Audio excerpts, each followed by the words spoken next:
茄子买回来你是不是总是炒着吃呢？今天做一道你没有见过的吃法。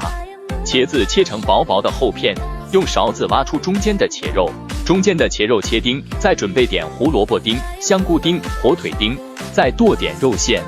所有的食材放入碗中，加入盐、鸡精、13香、生抽、蚝油，1个鸡蛋，加入1勺面粉，搅拌均匀，再放入葱花、姜末，搅拌均匀。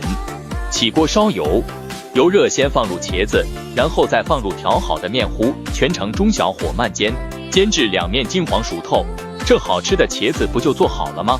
我是您身边的小厨子，麻烦您伸出发财的小手，给点个免费的小红心，谢谢大家。